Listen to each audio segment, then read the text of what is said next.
আমি কোরআনের scientific error ধরতে গিয়ে কোরআনের সৌন্দর্যে মুগ্ধ হয়েছি। আমি টিচার হতে চেয়েছিলাম, বুয়েটে আমার অনার্স মার্কসের মতো মার্ক ছিল। আমি ছিটকে পড়ে যাই।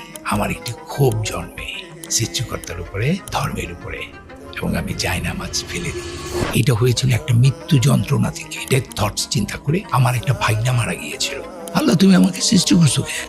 আমি কেন মৃত্যুর মধ্য দিয়ে যাবো? আমি তোমার বলছি সৃষ্টি করতে। আইনস্টাইন তখন আমার বইটা পড়া হয়েছে, থিওরি অফ রিলেটিভিটি। আমার স্টিফেন হকিংস পড়া। আমি পুরোপুরি একজন এথিস্ট হয়ে গেলাম। আমার বাবা মুসলিম, আমার এনভায়রনমেন্ট মুসলিম, আমার দাদি নামাজ পড়ে, আমার নানা নামাজ পড়ে, তারপরে আমি পালন করি না ইসলামকে।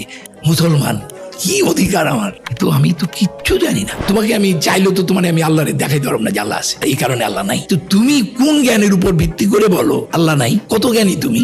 তুমি যতই পণ্ডিত হও, 99 পর্যন্ত করবা, কিন্তু তুমি 100 হবে না। তোমার বিশ্বাস করবেন, এই এক হচ্ছে আল্লাহ।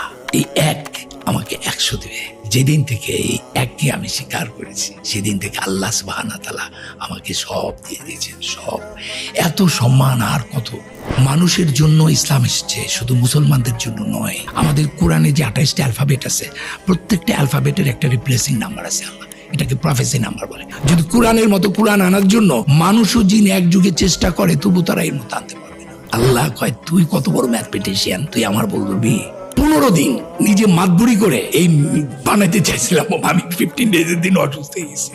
এইটা মানুষের পক্ষে করা সম্ভব না। সূর্যর কক্ষপথ আছে কিনা সেটা মাত্র ডিসকভার হয়েছে হাবল টেলিস্কোপ আবিষ্কার হওয়ার পর। তাহলে 1400 বছর আগে কিভাবে কোরআনে বলে আল্লাহ সৃষ্টি করেছেন রাত্রি ও দিন ও সূর্য ও চন্দ্রকে, প্রত্যেকে নিজ নিজ কক্ষপথে বিচরণ করে। আল্লাহ একটা জায়গায় বলছেন, পৃথিবীতে বা ব্যক্তিগতভাবে তোমাদের যে বিপদ আপদ ঘটে, তার লেখার পূর্বেই তার লেখা হয়। এই জন্য যে তোমরা যা হারিয়েছ তার জন্য বিমর্ষ না হও, আর যা তিনি দিয়েছেন তার জন্য খুশিতে উল্লসিত না হও।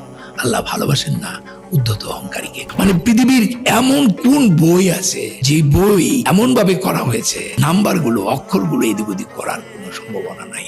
এটা কোনো মানুষের কাজ নয়। আমি চ্যালেঞ্জ করছি পৃথিবীর শ্রেষ্ঠ ম্যাথমেটিশিয়ানদের, ইউ কাম টু মি। আমি তোমার সাথে ম্যাথমেটিক্যালি বসতে চাই। কিভাবে একটি কোরআন এত সুন্দর ম্যাথমেটিক্যালি একটা মানুষ কি করতে পারে কিনা, আমি চ্যালেঞ্জ করলাম।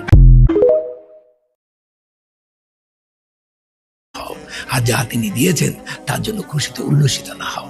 আল্লাহ ভালোবাসেন না উদ্ধত অহংকারীকে। মানে পৃথিবীর এমন কোন বই আছে যে বই এমন ভাবে করা হয়েছে, নাম্বারগুলো, অক্ষরগুলো এদিক ওদিক করার কোনো সম্ভাবনা নাই।